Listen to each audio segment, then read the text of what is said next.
Eco farming adalah pupuk organik hayati 100% ramah lingkungan, berbahan baku tanaman obat, diperkaya mikroba aktif, plus makro, mikronutrien dan diproses berdasarkan teknologi berwawasan lingkungan dengan prinsip zero emission concept.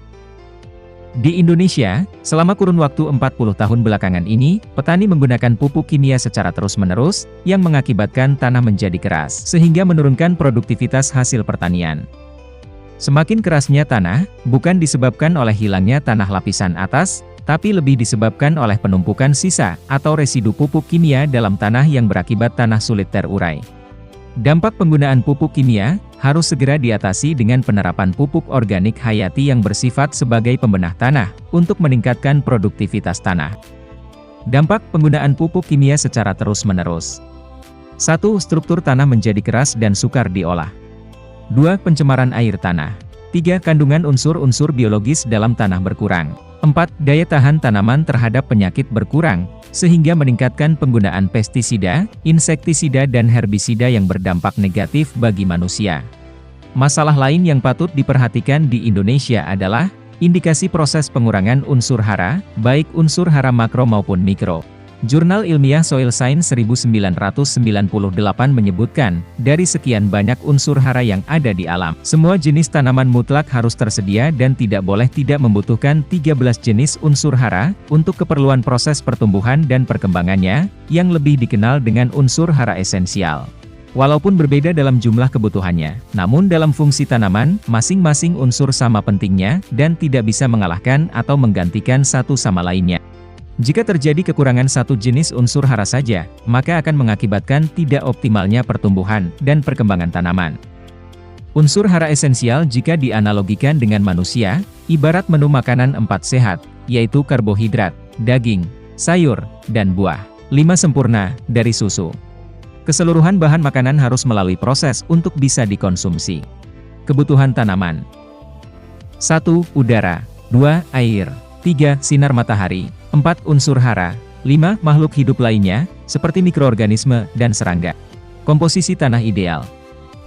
1. Udara, 20-30%. 2. Air, 20-30%. 3. Mineral, 45-55%. 4. Bahan organik, 4%. 5. Mikroorganisme, 1%. Peran mikroorganisme tanah. 1. Menghasilkan enzim, hormon, dan vitamin untuk pertumbuhan tanaman. 2. Mengurai atau dekomposer bahan organik. 3. Memperbaiki sifat kimia, fisik dan biologi tanah. 4. Mengatur keseimbangan unsur hara. 5. Asam karbol atau phenol yang mampu meningkatkan daya tahan tanaman terhadap hama dan penyakit.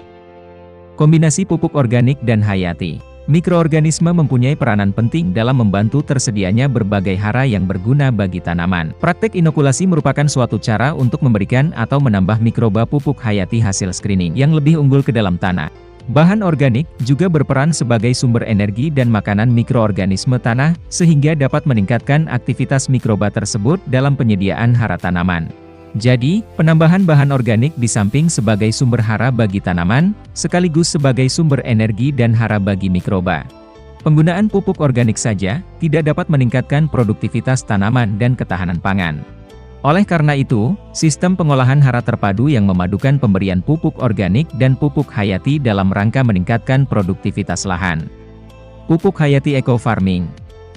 Eco farming diformulasikan untuk proses fermentasi di dalam tanah, yang berbahan baku tanaman obat dan rempah-rempah.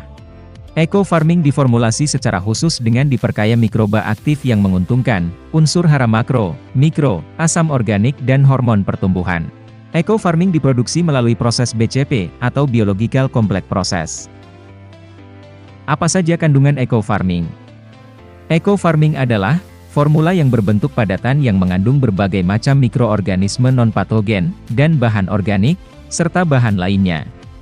Manfaat utama eco farming: memperbaiki dan meningkatkan kesuburan tanah, baik sifat kimia, fisik, maupun biologi tanah, serta manfaat lainnya, seperti pada gambar. Manfaat lain eco farming, lihat gambar. Uji coba pada padi, fase pertumbuhan. Perlakuan eco farming dengan dosis yang ekonomis, sudah cukup untuk memberikan keuntungan yang berarti pada hasil pertanian. Hal tersebut dapat dilihat pada tanaman, ditunjukkan dengan warna hijau pada daunnya.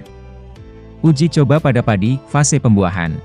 Warna daun pada padi tetap menunjukkan warna hijau, hal ini menunjukkan bahwa kandungan nitrogen tetap tersedia secara konsisten sampai umur panen.